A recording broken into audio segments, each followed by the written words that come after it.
God bless everybody. Today it is March 11, 2024. I'm doing a quick update on the paradigm of the three modern day kings. So this will go into a very specific change on the chart, and there's a reason for it. So there's two charts I work with in my world. One is Psalm 90:10, which is the parable of the fig tree, which is a strong generation. The 80th year ends on May 14th of 28, and so that all things would happen prior to the strong generation.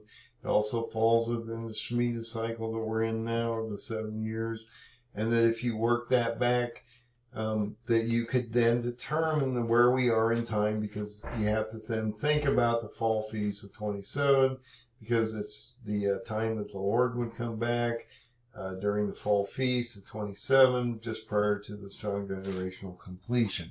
So that's extremely important. But in the same breath, I have built this paradigm of three modern day kings based on three kings of the past to reflect in the position and time they've been in position, a past leader to today. Three different individuals. Two leaders of Israel, one of Turkey, that reflect three kings or leaders in the past in the Bible. So let's look at the change. And this matters, I believe. And if we can get confirmation on here, then guys, we got a pretty good map here to follow, and this is going to play out in the next couple of weeks. So if this actually happens, I'm not saying it will, but if it happens, that gives us confirmation that the paradigm of the three modern day kings is in play still.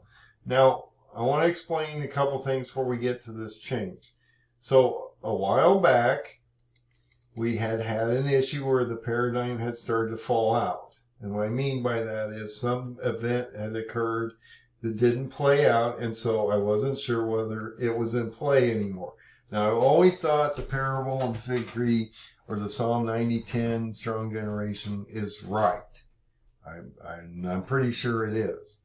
But the paradigm is something that I saw in patterns in the Bible that reflects three kings of the past to future, and that if you took these verses based on the month of that king and the day of that king and the year of that king, this event happens, that we could build that into Gregorian calendar, turn it into Hebrew and a calendar, and that would give us a time stamp, which seems to have played out because in a lot of ways, but it may not completely play out before we're done. So that's what we're trying to figure out, is do we have a proper map? Can we see what's going on? Can we see the future as we move forward?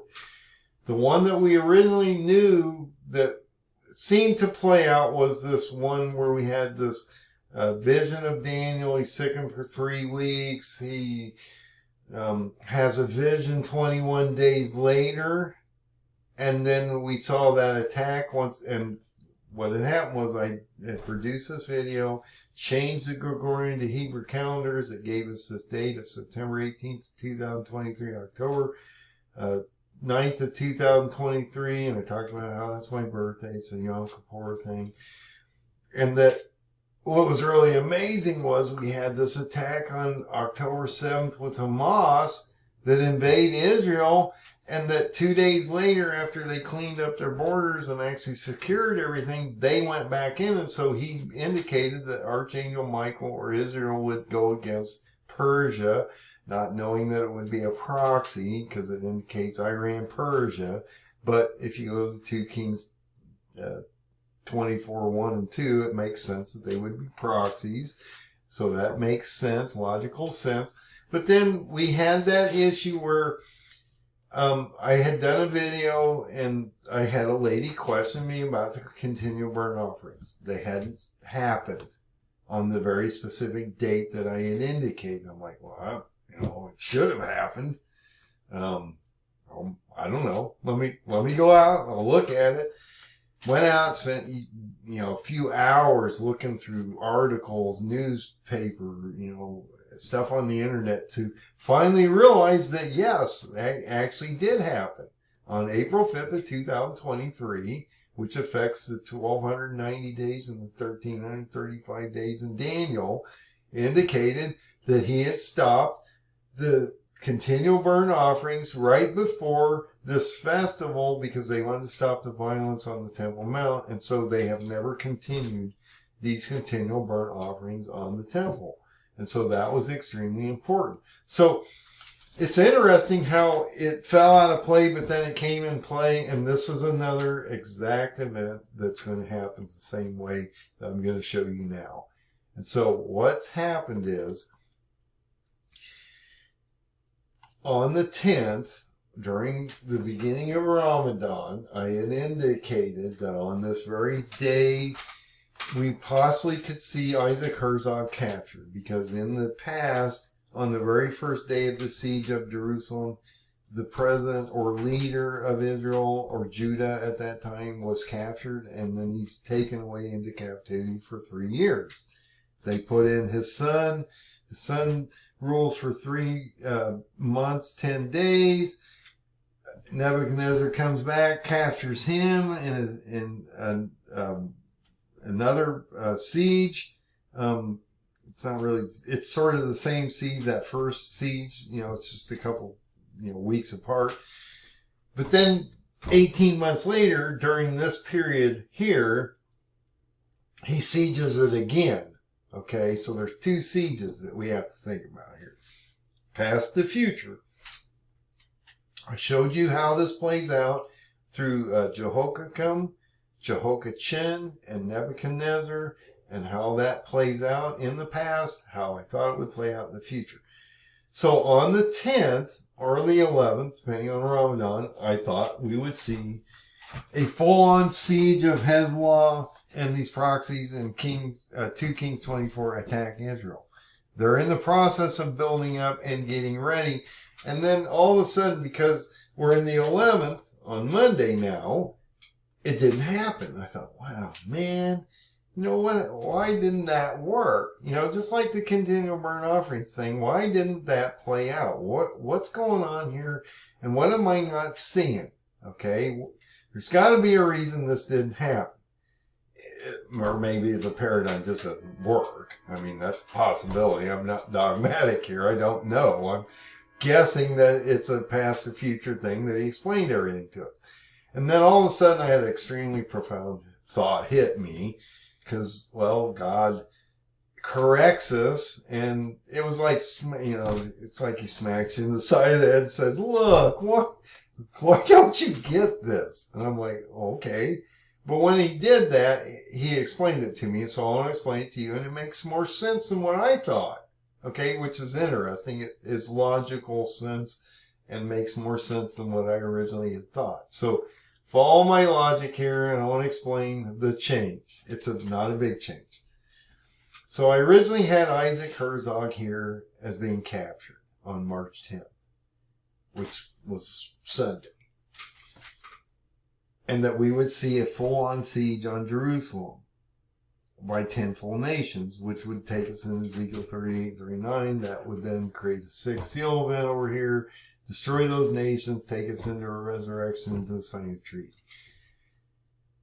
But this didn't happen. I thought, well, that's weird. Why didn't it happen? And then he smacked me in the head and he said, look, you've got the answer already on the chart if you just look at it. Look, Ramadan starts. There's a build up to what you said over here. You have a 10-nation group of people sieging this nation for 15 days, right? I said, yeah. Okay. Well, then think about it. It doesn't happen here because that's not the first day of the siege, you idiot. I said, yeah, you're right. That's not the first day of the siege. This is. Okay, on Purim, which is 15 days to the 6th seal breaking, or that hour of power. And I thought, wow, that makes so much more sense than what I was, and I'm guessing. I'll be the first one to admit, I'm trying to figure it out, guys. And I had to hit here because I thought, well, Ramadan might be that initial attack, when I had already indicated that we would see that actually happen on this date due to that 15-day gap that you have to move back, and the hour of power that they get, or the 15 days based on a biblical calendar of our time to his, that's what actually happened on the 23rd. So that event still is in play, is what I'm saying. So Isaac Herzog possibly could be captured, as I've indicated here, on the 23rd. Now, I haven't had time to go find out what he's doing on the 23rd and how that might affect him. I know on this weekend of March 10th, he went to the Holocaust thing in Amsterdam. There was all those protesters over there. And I thought, wow, wouldn't that be crazy if he actually was captured in a different country? The Muslims captured him and then he ended up in Turkey or whatever, or however that happened. But that's not really how it happens in the Bible. He actually is captured in his own country on that first day of siege. So it just didn't really resonate too much. And so, I'm not trying to manufacture a script here. I'm using the Bible and history to determine whether it's going to happen in the future. So in this case, he slapped me in the back of the head and he said, look, you really need to figure this out, dude. I'm just saying. So what I'm saying, and it may not happen, if you have this start of Ramadan on the 10th that builds up to an actual siege of 10 nations on the 23rd during Purim, 15 days prior to a 6-year event potentially on this astrological nightmare on April 8th, walking into a resurrection and all this stuff into the 20th, prior to the 1260 days that would actually take you into the Feast of Trumpets of 27, prior to the strong generational completion at the end here. Maybe the 23rd is when Isaac Herzog would be captured, and that would then play the paradigm, or put the paradigm back in place, and actually would then give us a proper map to follow in the next few years. And that's what this is, that's why this is so important. I just had this conversation. She said, well, why is it so important? I said, because if we can figure this out, and we know these dates, and the parable's right, and then the paradigm of the three modern-day kings is accurate, look at all the dates we have out here that we can levitate to, and then we can give a proper message and give hope to people that we know this is coming, that we have a legitimate understanding of the Bible, and that we can then present it to people so that they aren't, they're just going to be so scared, people. People are going to faint from fear due to what's going on out here. You have to give them hope. We don't have Jesus on the ground. We don't have prophets on the ground. We don't have anybody to lead us through this time. So we've got to have a map of something. I've talked about how he's going to give you all the answers. I truly believe that. I don't just say that. I live by this, okay? That he will give us the answers before this happens, and he seems to be doing that. So I'm going to say, look, if the original siege happens on Purim on March 23rd, there is a possibility that we will see this leader of Israel captured as he was in the past. He will be captured for up to 3 years, and then he will rebel against Antichrist prior to desolation.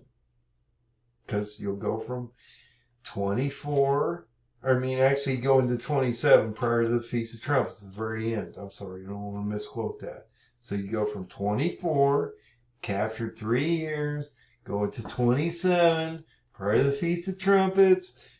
He then goes against Antichrist at the very end, so it lines up. You get into the second siege in here. 18 months or so later, we get into that August 25 date.